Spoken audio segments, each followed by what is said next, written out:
It takes a lot of steel to reinforce our nation, which is why we alone produce almost 200,000 tons of it every day.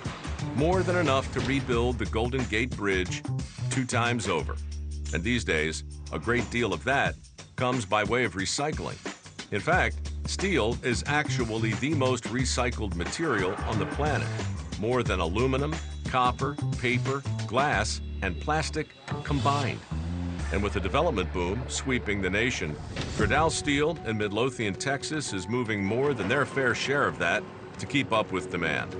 But turning America's scrap steel into brand new billets is not without its challenges. Woo! There she is. Something Inspector Mark Bell knows better than most from his daily search for impurities. And most recently, he seems to have sniffed out one of the more combustible kind. That's a big, big problem here is fuel. We get cars that come in and they didn't puncture the tank, so they still got gas in them. What happens then is it hits the shredder. I mean, that's just metal on metal. It's just sparks, and it'll cause an explosion. Burns belts, it damages the shredder, and it'll be a 1,000-pound deduction.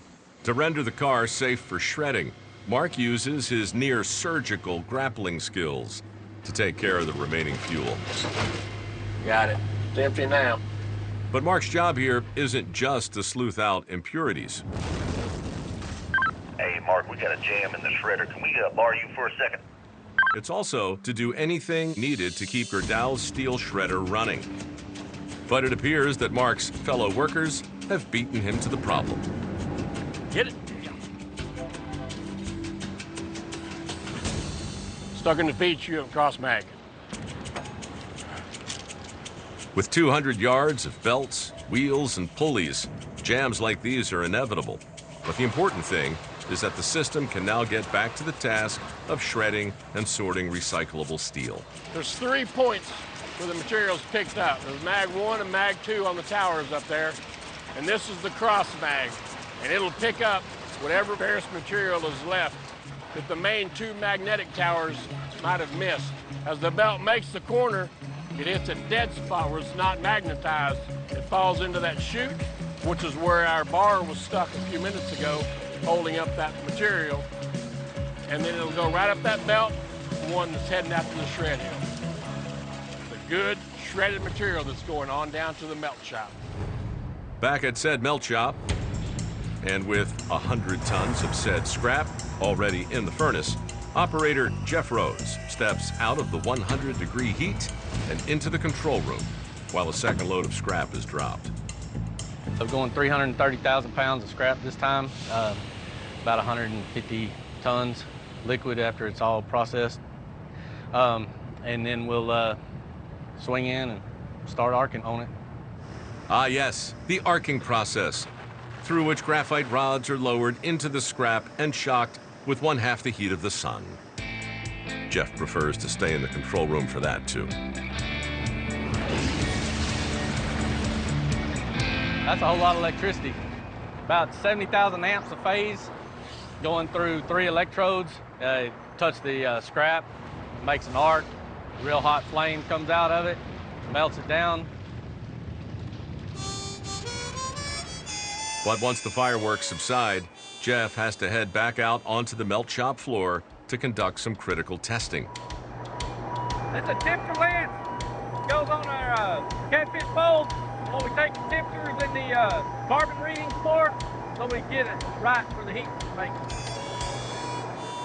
When it comes to steel production, carbon content is everything. Too much of it, and the steel will come out brittle. Not enough, and it'll be too soft. So Jeff uses a probe known as a catfish bowl to see where this batch stands. We're looking to get our carbon down to about 500 ppms. It's a range that we have to meet for the chemistry of the grade.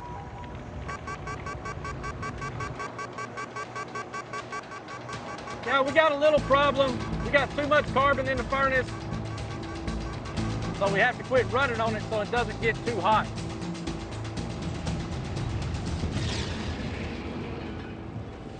While Jeff troubleshoots the carbon issue, not far away, another of his colleagues is responding to a different kind of problem.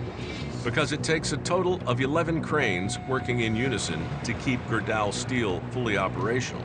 And right now, one of them is reportedly acting up. And when that happens, it's the job of crane mechanic Brian Buckley to get it back in working order. The crane shop is important to Gerdau, especially the melt shop, because it is the main mover of all our materials. It moves the raw materials into the furnace. It moves the liquid steel out of the furnace into the casters to be able to be casted and sent out to the mills to make bar. All that to say, cranes are essential to every part of the steel production process. So getting this one working properly is priority number one for Brian and his partner Lance. Got a report saying we're missing some of the speeds on the hoist, so he's not able to make a correct pick.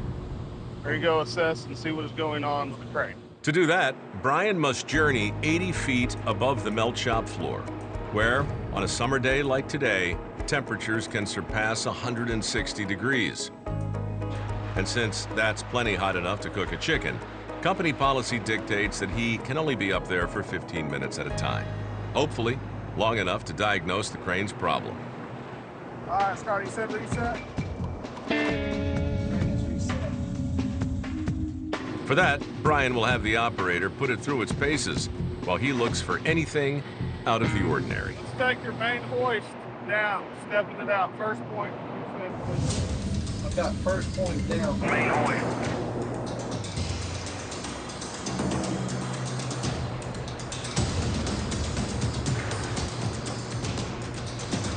Hey, what you got up there, buddy? He lost the point, fifth point. I'm just trying to figure out what it is. I'm not seeing it up here.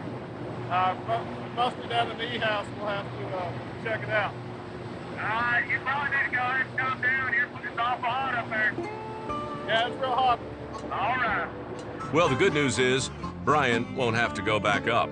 But he and Lance are still no closer to diagnosing their crane issue, something they'll get right back to just as soon as they've cooled down. 85, 90 degrees out here right now, and it feels like air conditioning after stepping out of that shop.